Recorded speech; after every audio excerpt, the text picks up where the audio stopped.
Hey, it's Mike D at downpeppertreelane.com on a rainy morning in California. Good time to tell you a rock and roll story, a cautionary tale, and you guys seem to like my showbiz stories, according to my views. So here we go. Let's talk Billy Squier. He was kind of a East Coast rock and roller, very talented guy, incredible guitarist and vocalist, a double threat. And he had the right look, a really cool look with great hair and all of that. So he joined a band called Piper in the 70s, and he fell under the empire of Kiss.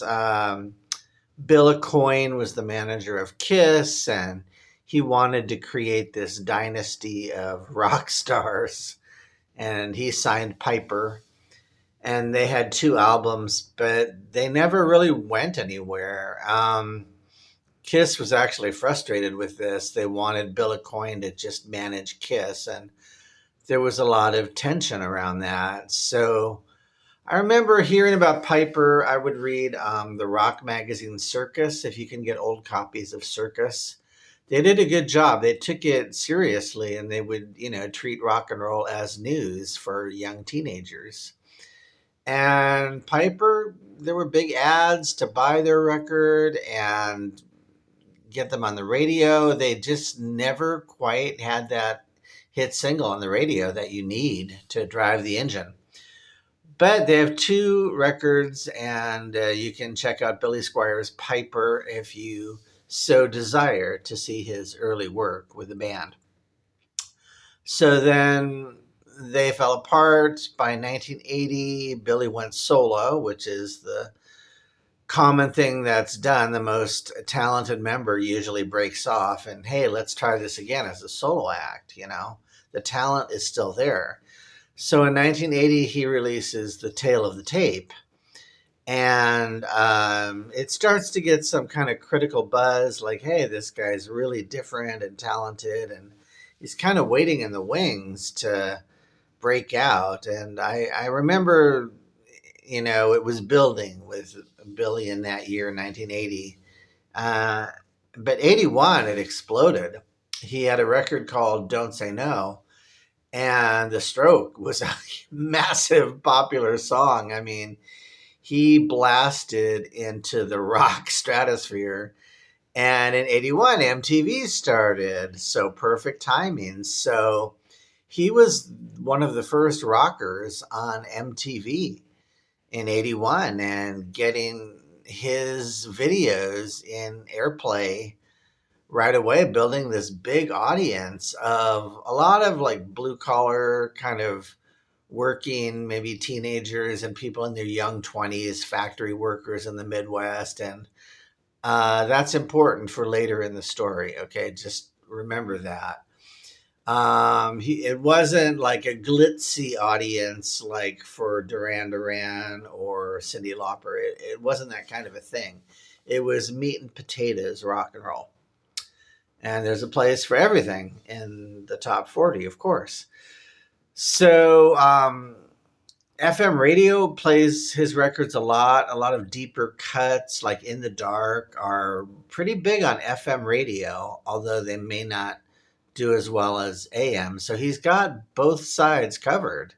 He's kind of got the complete package. And my understanding is he became friends with Queen. He had a connection with Queen and Robert Plant, and rock royalty really saw him as this is a super talented guy, and he can perform a big energetic concert for 2 hours and hold the crowd, and he has charisma, and not a lot of people really have that.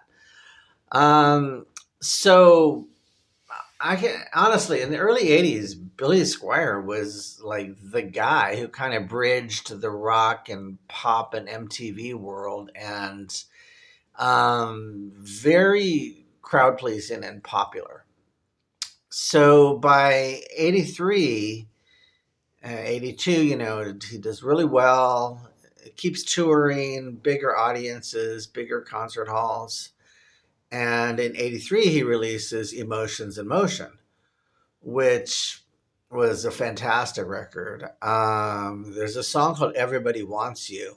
It has this really like urgent slamming beat. It's almost like Urgent by Foreigner. It's just, I mean, in a different way, but it just grabs you. And it's a great song. And I mean, the videos, mostly concert videos with him, did really well on MTV. And he got even more popular in 83.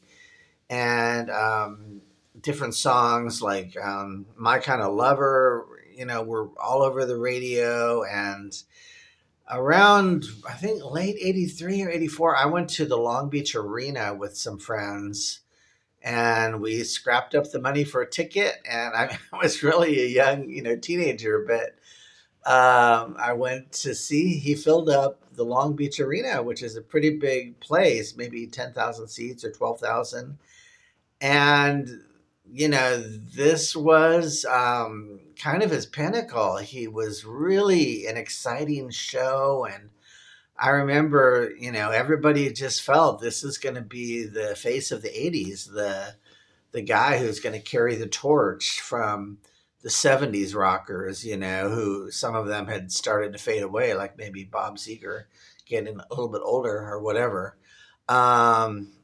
So then by 84, I remember this single came out on the radio called Rock Me Tonight, and it was even better. I mean, it was kind of his big anthem. It was really popular. It made it into the top 40 already. I remember hearing the song first, and it made it up to number 15.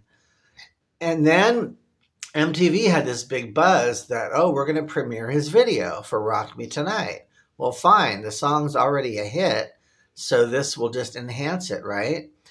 Well, behind the scenes, the record company was pressuring him to be artistic and edgy and creative and kind of wear different clothing and do a really stylish video, really push the envelope.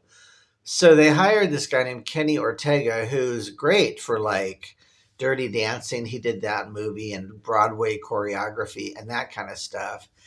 But it wasn't the right fit for Billy Squier. And they had him in like pink satin clothing and a pink satin bed.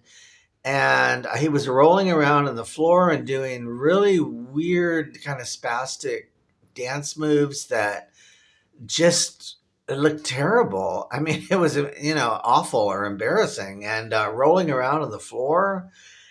And I mean, someone like Mick Jagger can pull it off, this kind of weird spastic dancing. Somehow Jagger does it, but it's not for everyone. And the video premiered. It was a complete disaster. His blue collar audience, all those rockers in Detroit, I mean, they hated it. They thought it was effeminate. They thought he was gay. And this was before you could kind of be gay out in public.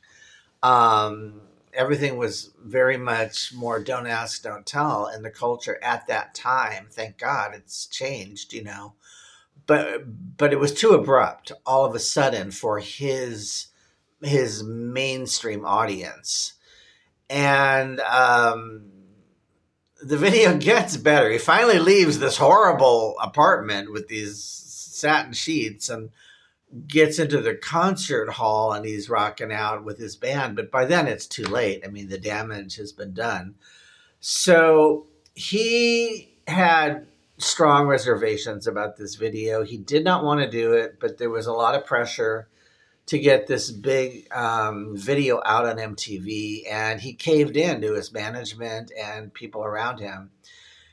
And he didn't want, if you're too difficult, then people don't want to work with you and that sort of thing. So he immediately lost concert sales. He lost album sales. The album went platinum. It's called Signs of Life in 84, but it fell off extremely rapidly, and video killed the radio star. I mean, he's the one artist of the MTV 80s generation that got an arrow through the heart immediately. Like other acts suffered with bad videos, but not to his extent. It really hurt him. He felt rejected. They pulled the video after a couple of weeks, but the damage was done, and he never recovered, even emotionally or anything. It was really a painful thing. And plus, he spent a lot of money to make this damn thing. And he did come back like 2 years later with a record called Enough is Enough. And it went in like number 60 on the charts, which isn't big enough. That's modest, you know. And then in '88, he came out with Here and Now, which had a great song called Don't Say You Love Me, which was number 4 on the rock charts. He was still getting some FM rock stations, but top 40 had kind of moved on to other things. And hair metal was bigger by 85, 86. And it was a whole new scene where you had to, ironically, wear a lot of makeup and stuff and mascara. Go figure, right? Like Twisted Sister, you know? um, so the genre and the times had changed, and it's hard to be away for a couple of years and then come back. You lose your momentum. But he tried another record in '91, so 3 times he went up to bat again and tried to make a comeback album, and they were minor comebacks, especially with Don't Say You Love Me, but not enough. So he kind of withdrew and ironically got into gardening in Central Park. He was part of like a group that I think planted plants and gardens around the city. And he went to the Brigitte Bardot school of being burned by fame. I mean, she got into animals for her, you know, post-fame life, and he got into gardening. And I love gardening too. So that's why I chose this setting. It's really pouring rain now in California. So that's kind of the tale of Billy Squier. He did have 3 big hit albums, and that's enough to do a greatest hits and always be a big seller. But he did get his final revenge. And what happened, by the time hip hop became popular in the '90s, they started sampling a lot of his grooves and his tracks, because he had like a funk and a rhythm to him. He knew how to swing.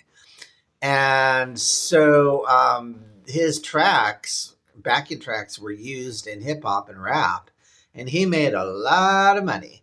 So at least he got his final revenge, shall we say. But you know, I wish he could have come back in the '90s with an acoustic tour or something, because acoustic was so big with Unplugged. And I don't know what happened behind the scenes. It feels to me like maybe the corporations just didn't want to play ball with him, or he got caught up in some corporate drama. There is a book called I Want My MTV, and there's a whole chapter devoted to Billy Squier. I mean, everyone was stunned in the whole MTV world. And all the rest of the artists were like, oh my God, we have to be really careful with videos. They can burn you badly.